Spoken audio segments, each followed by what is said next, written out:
bandiraɓe assalamu aleykum wa rahmatullahi wa barakatuh.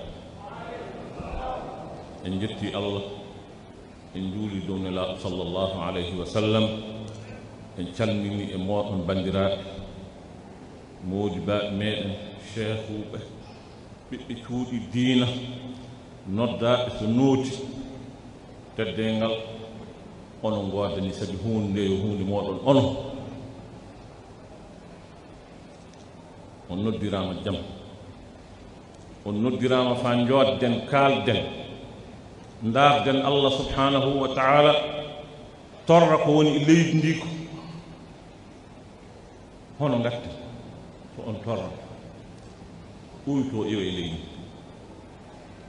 jodden kalde hunde hande wana jodden fa ñingen goɗɗo na kal mbiyen goɗɗo waɗini na goɗɗo ittini hunde daɗi neɗɗo immiɗo so dari wi kañum diina Allah darani yo jingano nulaɗo alayhi salatu wassalam o jomum minen min jennata abada.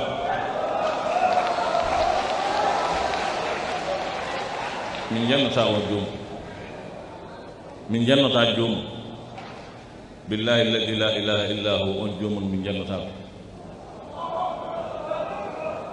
jonnon min kaldan e mum, min kalda min pamra hunde ko wonda ko ƴewre haqqille, ƴewre haqqille. sabi ko wi'a ko as-sa'idu man wa'ida bi ghayrihi, as-sa'idu man wa'ida bi ghayrihi.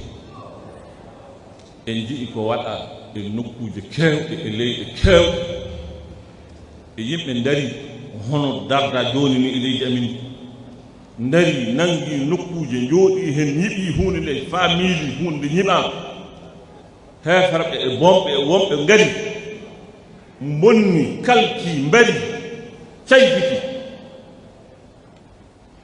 waɗi noon Irak, waɗi noon Syrie, waɗi noon Libya, waɗi noon nokkuuje goɗɗe.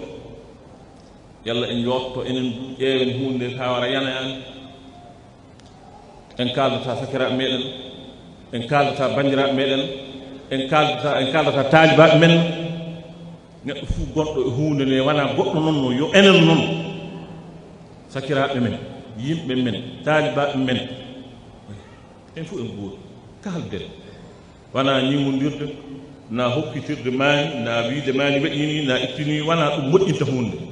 hande nde kalden goonga. laamiɓe leydi ndi ɓe ngara kamɓe ɓe jooɗo min kaala ko haalte ko nane. leydi ndi yiɗa waña fof yo leydi diina noon, noon Allah waɗi.